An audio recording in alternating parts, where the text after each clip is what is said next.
Okay. Are we going? All right.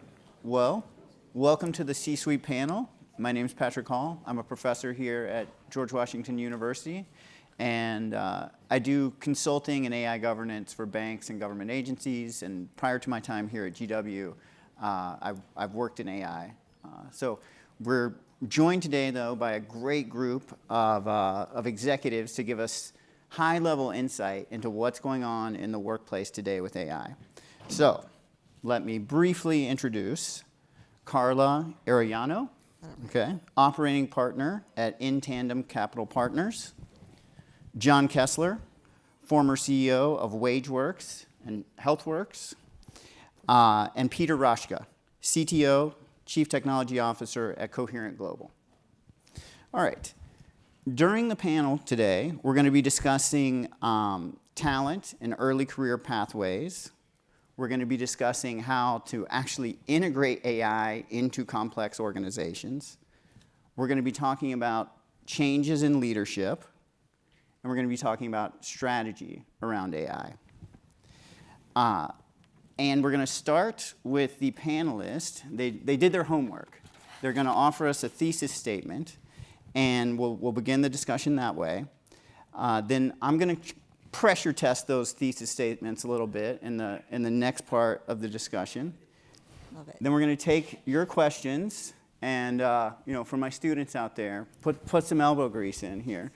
And then they're going to close out with some advice to us, some advice to students or to universities, to GW. So that's the plan. All right. So let's start with Carla. Carla, what is your thesis statement about AI in the workplace today? Oh, thank you, Patrick. So my thesis statement is that I'm actually going to take a different lens. My thesis statement is about the people in the workplace today and how we think about AI. And it is that as an individual, whether you're starting your career or as a leader, what will matter the most is your EQ, your learning agility, and your adaptability as you think about your career, your success, and your organization's success. You'll still need the hard skills, but those are going to change. And so your ability to adapt and learn new skills and be the superhuman in the room relative to whatever AI brings is going to be what makes the difference. Okay, great. John? My thesis is if, as I'm sure you all do, if you like what algorithmic decision-making has done to the recruiting process, and you all like that, right? You don't have to say yes. It's either the best or one of the. If you like that, you're going to love what it is going to do to how you manage talent as leaders and how you are managed as talent. Okay, Peter? All right. Well, I sort of as the techie here in the group, I'll say I've kind of lived the last couple of years in sort of this, what is probably the perfect lab for AI. Coding development, which I won't talk too much about, is kind of like the perfect job you're going to try and automate. And the progress has been pretty stunning. And it's radically changed how you would think about coding, what the output of it is. But I'm telling you that it's coming out of the lab, which is considered the basement where all the coders live. It's going to hit businesses pretty soon. There is a tremendous amount of capability, and that should both scare you. On the other hand, I'm also here to tell you, as somebody who ran very large transformation organizations for multinational financial organizations, change is incredibly difficult, and there's an incredible opportunity for those of you just entering the workforce to enable that, and we'll sure we'll get a chance to talk about that a little bit later. Okay, great. All right, so let's dig into this notion of AI's impact in industry, in complex organizations, today versus, say, in a few years, right? So I think today, and some of your preliminary comments that I got to have a look at, you brought up this notion of gray use, and I think there's a lot of gray use of AI in the university. And feel free to kind of correct me here, but gray use refers to like you sort of using AI on your own personal devices. It's not coordinated with any kind of organizational strategy. Perhaps you're not fully compliant with your AI use. Maybe you're putting some personal information or other people's personal information into the AI system. So how do we go from gray use, assuming that we think that's mostly what's happening now, and feel free to correct me on that, how do we go from gray use, to a future of sort of integrated strategy, where people are using AI towards a corporate or organizational goal? So I'll take a first stab. Yeah, sure. So I think the gray use is great. I think actually corporate America has actually gained a lot from that. I'd say a couple percent efficiency for the average person. Emails get easier to write. Performance reviews get easier to write. White paper is easier to do. Right. These are the things that you've all done, and actually you guys are better at this. Those of you who are from the student side than most corporate employees are. I think that's a pretty safe bet. What's going to be much harder is that next wave. Everybody's talking about what's going to happen with AI and this expectation that it's going to solve these problems, but it gets really hard. And I think there's really my thesis is there's kind of two ways of this is going to happen. One is I think you'll start to see people redefine their job a little bit and go a little bit into their peer organization. I'll take care of some of that, or maybe even make their job bigger than it used to be. There's things that you couldn't possibly do before. Nobody asked you to do them, but if you're thinking about it, you can actually do some things. I'll give one quick example. Trying to figure out what the next route for product is. I spent like a weekend writing some code, and it went through 6,000 hours of customer calls that we happened to have recorded. That is a ridiculous thing to do. Nobody would try to even attempt to do that, but to go through like, okay, what's the signal, what do we find, how do we roll that up? That's the kind of thing where you kind of reshape your job a little bit because you're thinking about it differently. It's not just do whatever was done before, there's an opportunity. And I think inside corporations, that's quite feasible. And I think you can start with smaller steps, push out a little bit. Maybe you don't need to do the first 3 reviews of your marketing position paper with a marketing department. Maybe it's only the last one you need to do, and you can do that faster. I think the other thing that's going to come is for people, for those of you who may be thinking about starting your own companies, I think the big threat for companies is when an entire function gets removed wholesale, right? Previously, you used to call that outsourcing, right? And that certainly is a thing that corporate leaders are quite comfortable with. I think there's going to be this new wave out there when somebody says, look, I can not only outsource it, but the additional benefit, because I'm using primarily a tech way of doing this, it's going to be faster. And that in some ways is more attractive to certain CEOs and decision makers than just the raw cost savings. And that's something because those companies are going to be designed from the ground up to just be different. You wouldn't have to deal with a legacy. Somebody's going to sit down with a group of 5 or 6 people they've experienced. They're going to say, like, I can do A, B, C, and D by moving these 3 functions that are no longer relevant. I'm going to streamline this process. And it's going to show up as a very simple, oh, I can take all this. Maybe I take a vendor initially or an entire department and I move it out. I'm painting a kind of extreme picture, but I think that's a mode that's not unreasonable for corporations to undertake because they have done this in the past. All right, I want to stay on this topic, but just to get some other thoughts on this. Carla, John, so we heard Peter talk about the speed of AI, but what about the speed of people? And like how could that slow things down? Adopting AI within organizations, the difference between the speed of AI and the speed of people. Yeah. Sure, I'm happy to kick us off. I think you all probably know, I don't know who's ever tried to change a habit in this room. It's sort of hard, right? You start out with great intentions, and maybe day 1 you're in it, week 1 you're in it a little bit less, and then depending on what the habit was, what the context is, how your life is going, it doesn't always get there. And the same thing happens with organizations, right? They might start out with a great transformation in mind, and it tends to go through its own bumps and evolutions, and sometimes they get there and sometimes they don't. So I actually think from an individual human perspective and from an organizational perspective, the change is likely to be slower.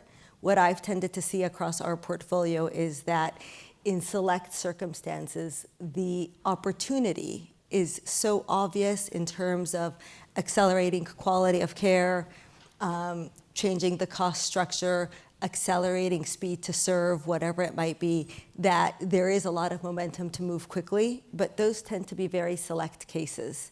I think the full scale of rewiring that you're speaking to is going to take a longer time because people and organizations move slowly.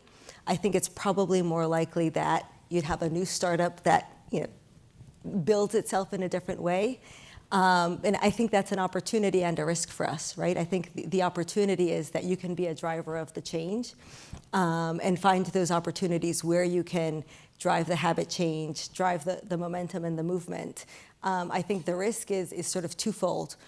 One is if your organization is too slow, at some point it's going to be too late. And that's, I think, what goes through my mind when we're in boardrooms with companies and with leaders is I understand the need to sort of manage change and metabolize change at the right point in time. We also never want to wait until it's too late. So I think that's a bit of the balance. And then individually, same thing, right? I think potentially as students, you're thinking right now about my first job, right? I want to get out there, I want to find my job, I want to find the next opportunity. You should also be thinking about, is this organization good enough for me? Right? Is it going to accelerate at the pace of change that I want to accelerate at? And do I see it evolving in the right way where I can add a lot of value and it's not a risk for me to join it?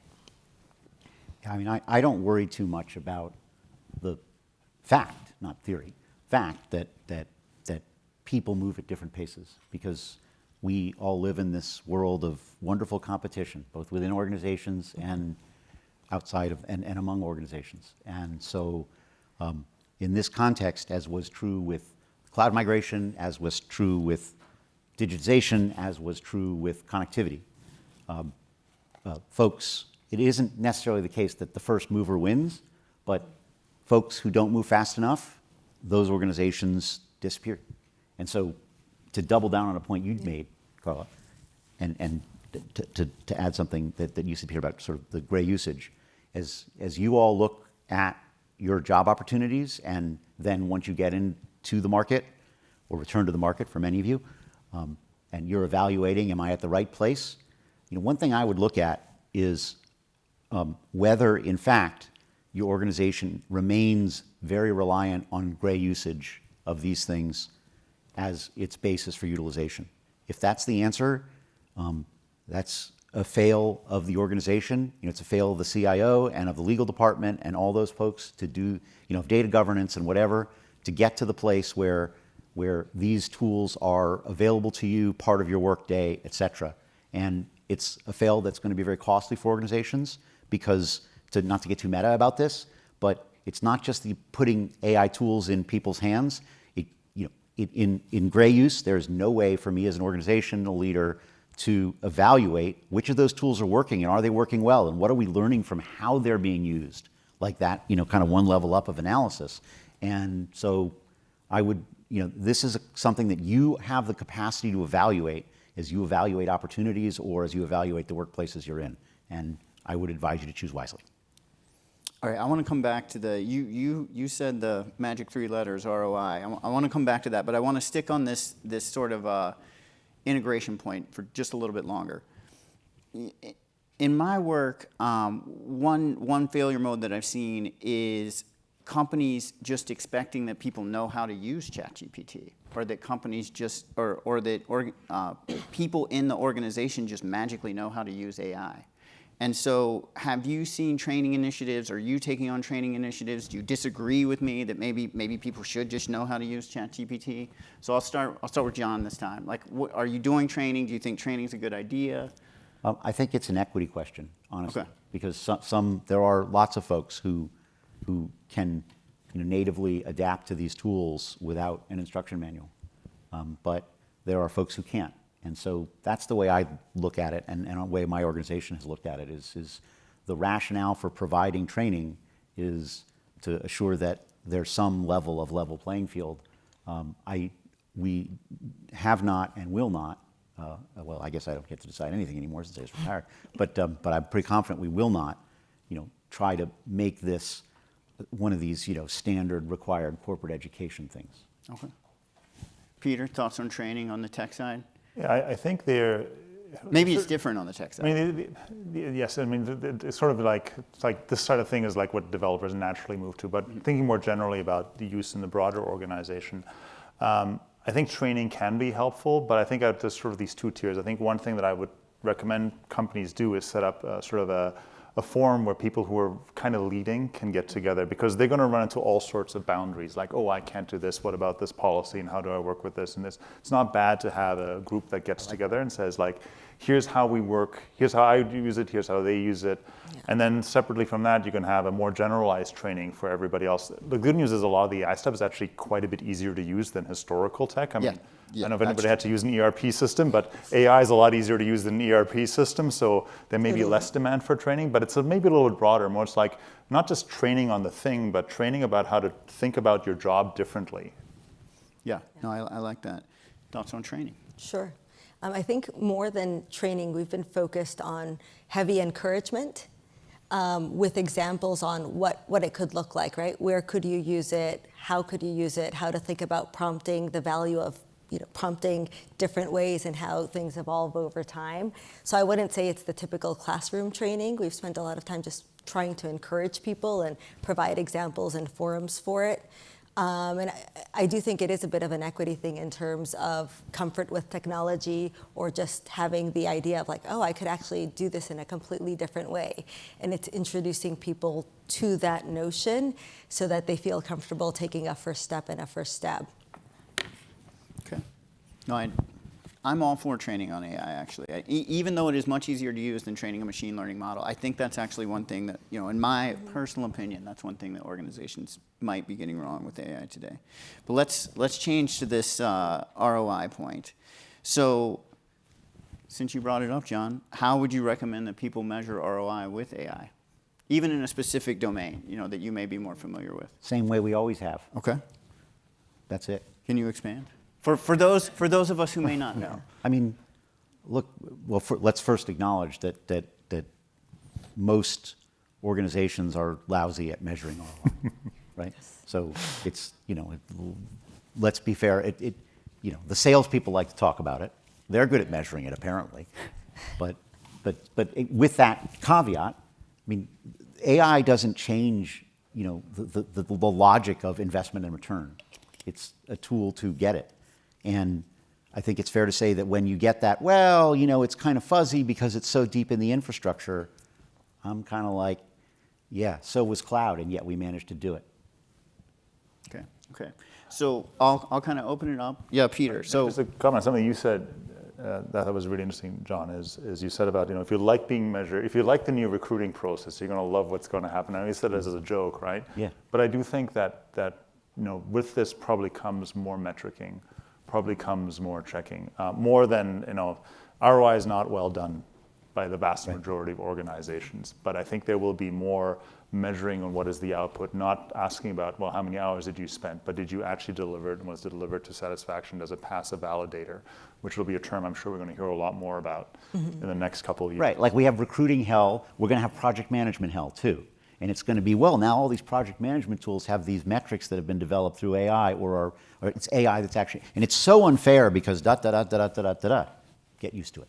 It's going to be the same, yeah. I actually think the bar, at least when we've rolled out or are in the process of rolling out different AI tools or rewiring parts of functions with AI, the bar on getting clear on what the outcome we want on a go-forward basis has really changed, because we're looking at a process in an entirely new way, and we no longer have to rely on well, did we just check the boxes and did we do that right as the only way to measure it. We can actually spend more time thinking about, well, like customer satisfaction, speed. Now, speed should be a lot faster. How should we think about that? And so it's changed our lens on how to think about outcomes. Maybe not getting any sharper on ROI necessarily, but definitely getting sharper on, well, what would great look like when we improve this and when we start rewiring with AI? And it's a harder question sometimes because we don't yet know what we don't know.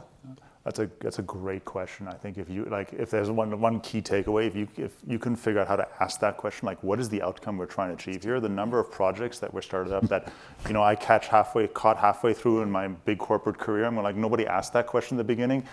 It sounds like the outcome was implement a software system, and you got exactly what you asked for, but not what anybody wanted.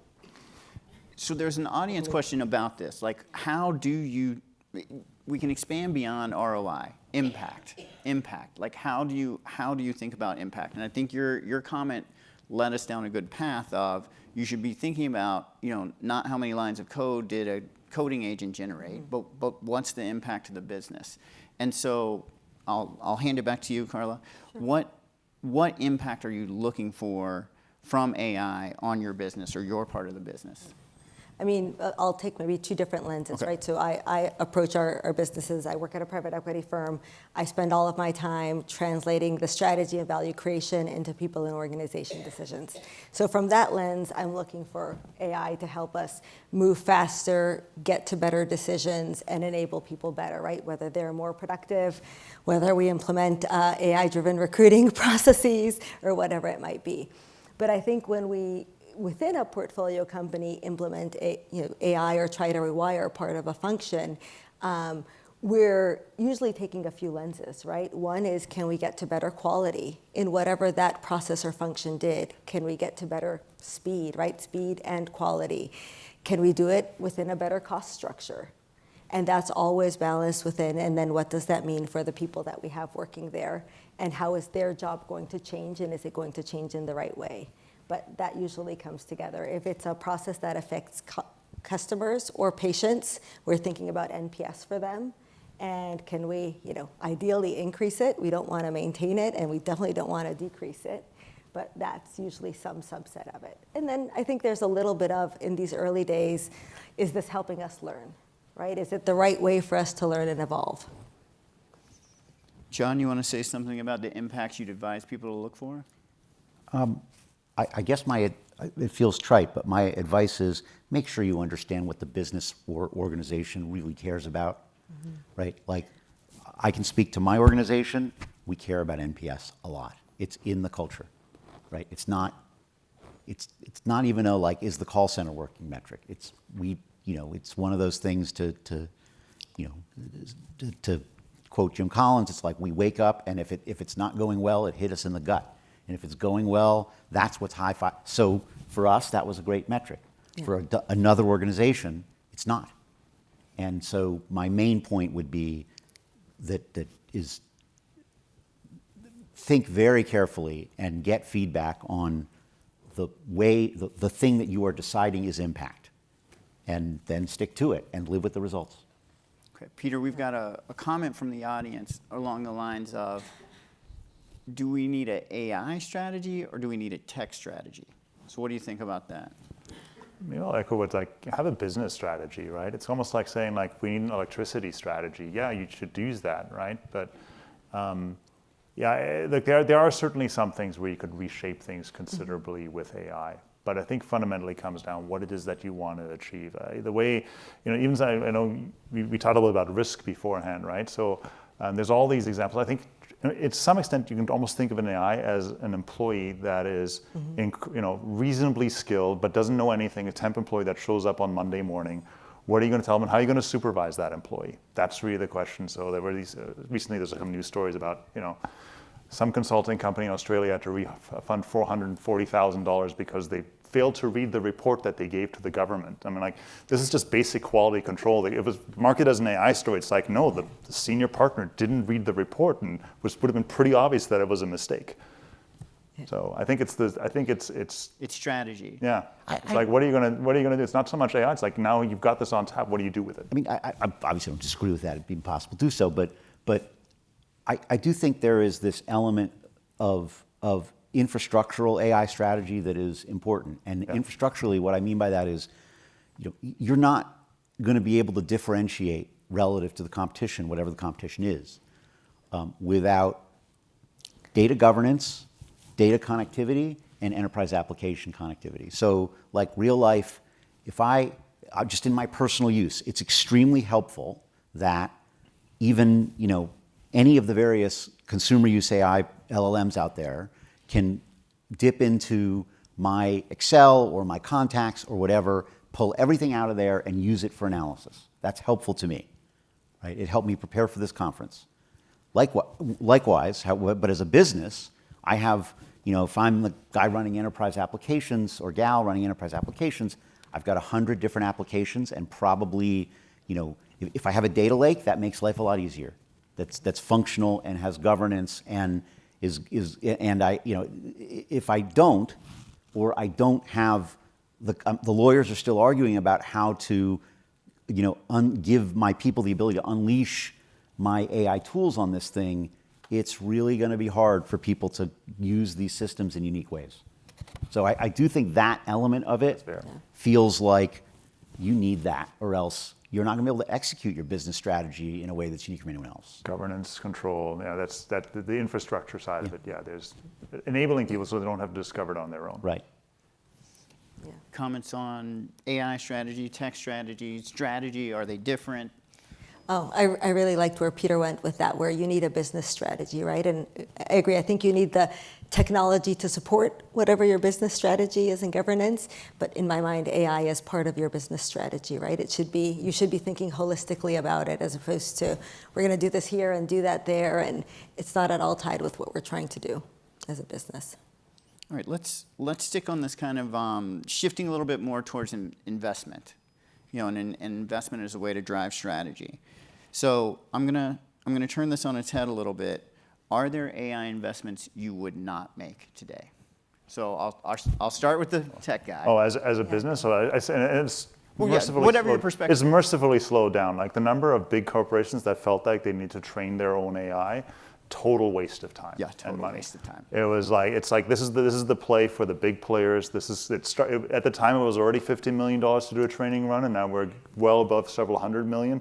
This is not a game that a small company should play. You don't have the talent, you don't have the resources, and you can't maintain and win the game. But if you can invest in your people and your structure to make it easy to use that and come up with the right ways to manage it and govern it and to work it into your business, that's maintainable. There will be a better AI 6 months from now, 3 months from now, right? And you cannot, even then, they've become somewhat commoditized. I can switch everything that we do to a new AI model in about 3 hours if I have to.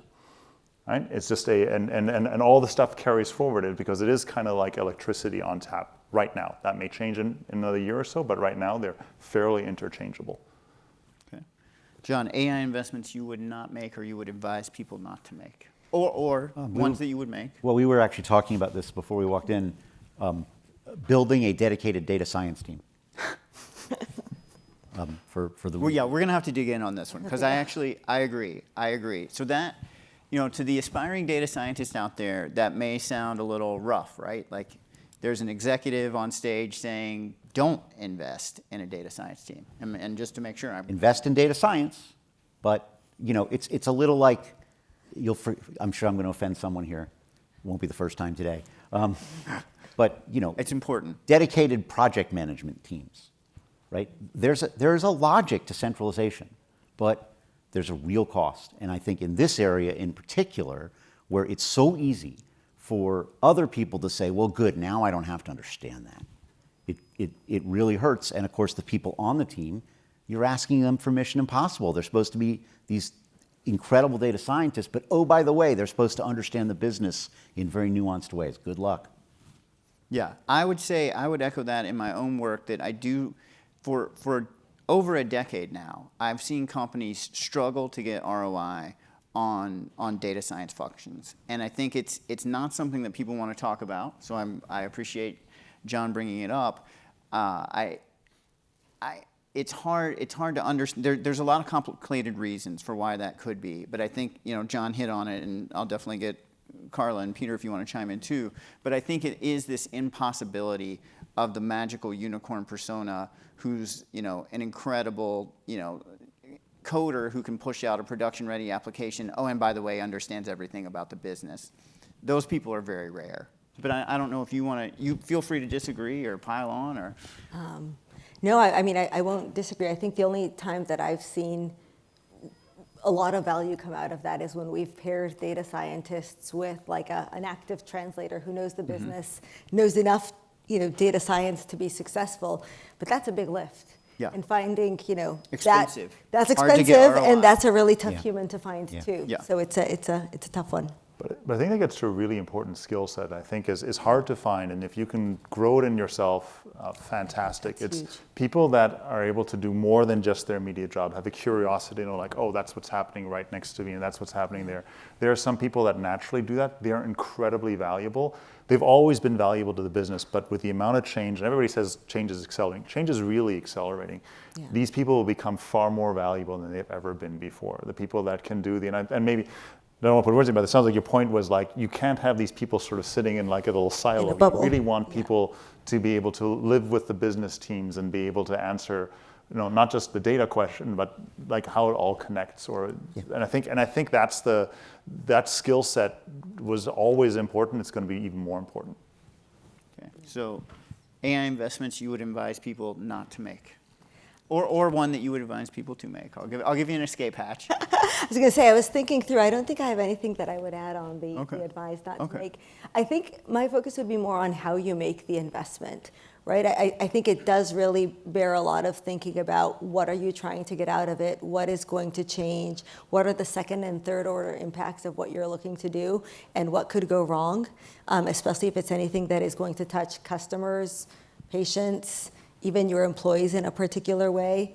I think sometimes, I've definitely seen the proposal that says, if we do this and, we spend $500K, then we get $3 million and we just take out this much cost and we're done.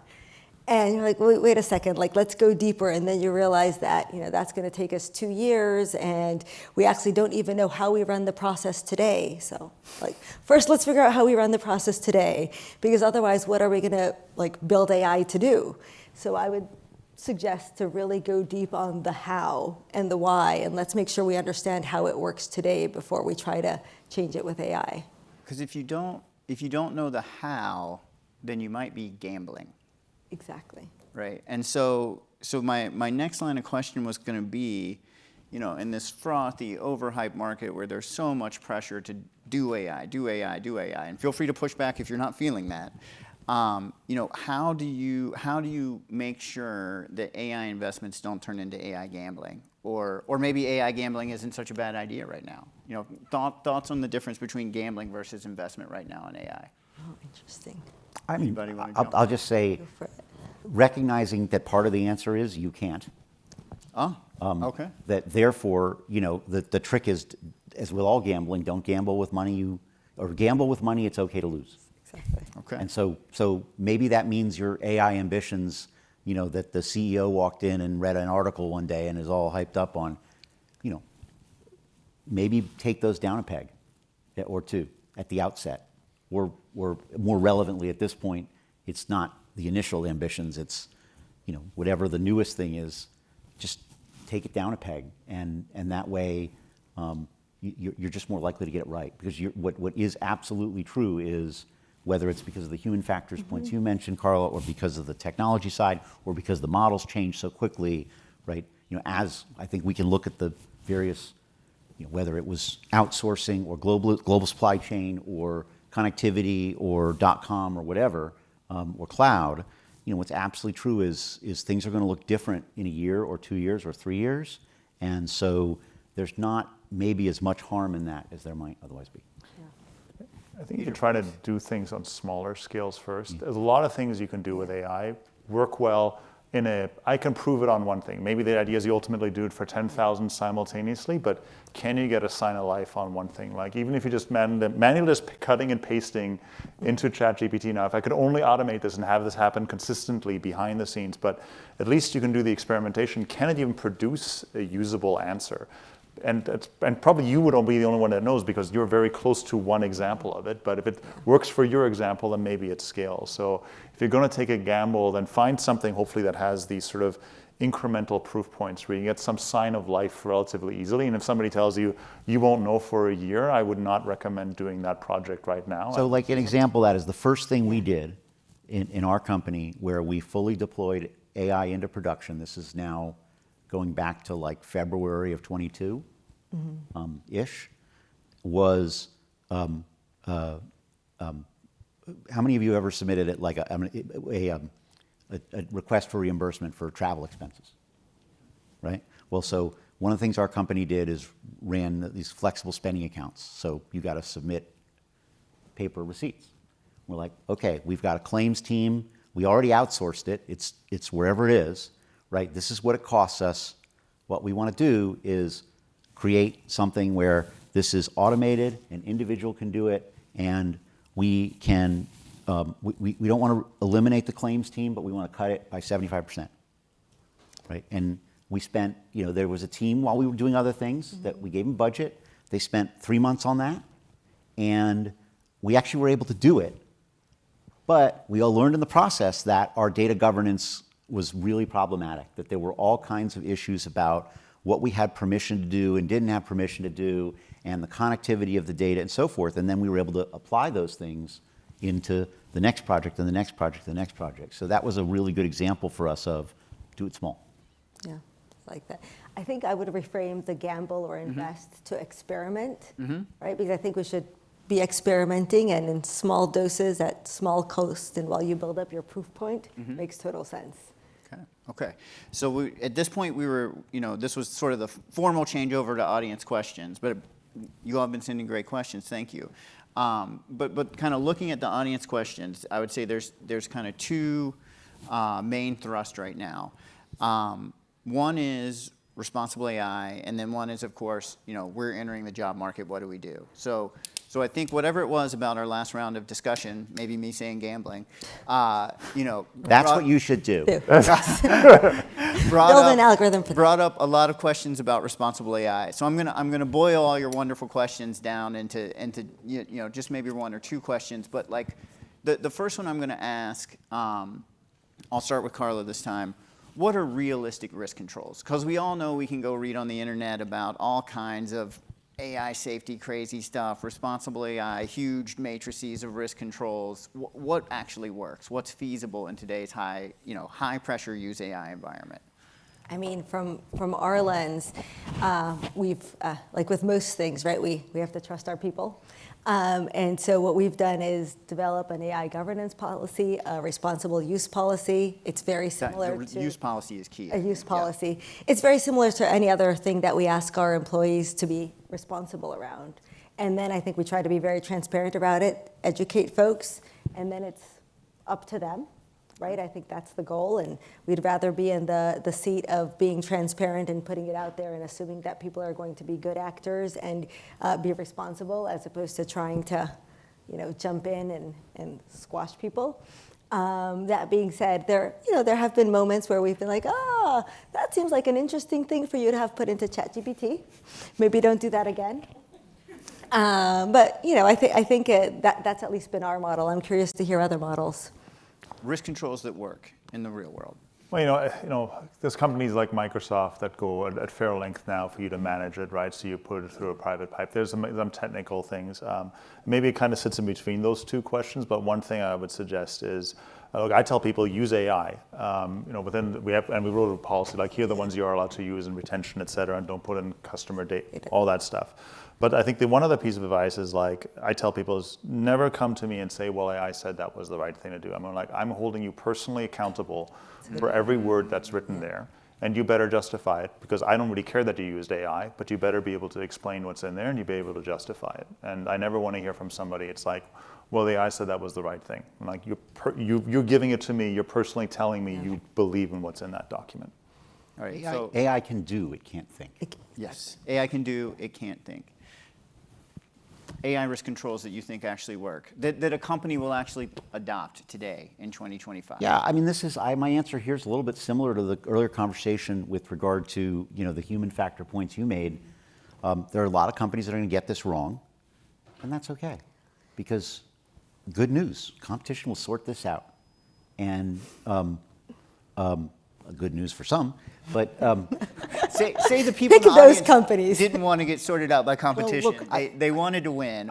Peter sort of in the beginning of his answer went over something that I think is something that really does reduce the opportunity for some of the really bad examples of this, and there are very bad examples of this. Go Google Samsung and see what some of the stuff. Look at the AI incident database. My students know about it. They're very, but the ability to do private pipe really helps. It really avoids. It gets you. It doesn't totally avoid the issue of of confidential data and all of that stuff, but it helps. And so I kind of come back to the governance that works is governance that starts with your CIO and your enterprise applications manager putting the tools in people's hands that have, I don't even want to use the word guardrails because I don't think that's the right word. I think they have the capabilities. They're necessary. Mm-hmm. The companies that are relying on gray use, I think it's a huge risk. Yeah. All right, I said backstage, risk management is sort of my strong point. So I'm going to highlight, the points here that really jumped out to me. So the responsible use policy, laying down the rules of the road for how your people are allowed to use AI. Human accountability. Humans are accountable for the final decisions, never the AI system, never the automated system. Well, we do, never the AI system. Let's say never the AI system. And then the keeping control of your data. And let's just say understanding even where your data is going once it goes into the, the AI system. I think those are really key points for, and really realistic things that companies will actually do today for all of the great responsible AI questions. All right, in our last 5 minutes, we got to switch to what about the students looking for their first job today? So, who wants to go first? Carla. Sure, I'm happy to kick it off. And the way I'll frame it is, this is very similar to a conversation that I would have with a CEO that we're interviewing for a portfolio company, which is, I think you have to start with you and becoming really self-aware of what you're really good at, what you need to be complimented on, particularly in terms of how you think about your own ability to adapt and change and learn and grow. From there, I would invest a lot in thinking through, how do I learn? How do I learn? How comfortable am I with change? How can I get a lot more comfortable with change? The reason I say this to CEOs, or look for this in CEOs, is they're going to go through more change than they've ever gone through if they're growing a company very, very quickly. I think it's the very same thing when you're starting your career, right? You're going to go through a lot of change, way more than I probably went through in my career to date. And your ability to be comfortable with that, to understand yourself and really understand, where do I need to lean forward, what might be difficult for me, and how do I proactively do something about that, will be really key. But I really think the world is your oyster, and if you can understand yourself and figure out how you can do that and how you can prepare yourself, there's very little you can't do. John, that was beautiful. Right at the end, Thank you, John. that part at the end was fantastic. I was uplifted. Were you like ready to go? To hopefully continue that theme, Yeah. the proverb of, may we live in interesting times. We all live in interesting times. Interesting is challenging, but they're interesting. What I would say to you, in my early, beginning thesis was about, if you like recruiting hell, just wait. You have two ways to deal with that. One is to post on recruiting hell, or, I don't know, talent evaluation hell, or whatever the next thing's going to be, right? And you can do that. It's not going to do any good. And I think this gets to your point about, the people who understand that when they, to continue with the recruiting example, that when they send out 200 job apps and they get 199 ghosts or nothing, it's not about them. It's that the system has changed and the vocabulary hasn't caught up, right? Oh, where's at least my rejection letter? I'm sorry. That's not the thing anymore. It's just not part of it. And yeah, at some point they'll build it in to be polite, but what's the difference? And understand it. It's not, it is, the adaptation is to understand that the game has changed, and it's my job as an individual trying to promote my success and take care of my family and myself is, I can adapt to that. I don't have to adopt the language of, that's very easy to adopt, of grievance in that setting. So I think that's I guess maybe all I'm really adding to your point is that one of the things we absolutely can do is if we understand the game, we can play it and we can win it. Yeah. Peter, advice to graduates. Yeah, I would say is as you're entering the workforce, is try something with AI. And it doesn't even matter whether you're a coder or not, things are getting easier. But just be aware that corporations are not very good at applying it. And your ability to do something, even if it's small, and get it done, and say, like, I did this, and you can talk about it. It's like, I went from this, like what we do, we do a lot of stuff with Excel files, but like pick something that you're passionate about, right? It's like, what is it that I can do? Maybe it's something in response to recruiting. I set up something to send, I had to send out resumes. I sent out something, I sent out 1,000 resumes, right? And get the responses back and then track that. something that you can do where you can show that you took an idea, you thought outside the box, you reframed the problem, and I implemented something that is different, that thought outside the box. That is an incredibly powerful story. Companies are going to need stories like that to help uplift the rest of the organization into, yeah, we can actually make a change. And if you have a couple anecdotes like that, that'll be fantastic. Okay. So I'll close this out really briefly here, and I'm actually going to draw from some emails they sent before the panel. I think one theme about the future of work, for any of you out there, is that the future of work belongs to, right now, belongs to people who can think out of the box, people who are flexible, people who are comfortable with change, and for better or worse, that tends to be young people, but doesn't have to be young people. So I think new graduates, or those of you that are about to graduate, you do have an advantage. It's a time for disruptors. It's a time for people who are comfortable with change. It's a time for people who can think out of the box. So I'll close this out with that, and thank you all very much. Thank you. Thank you. Thank you, guys.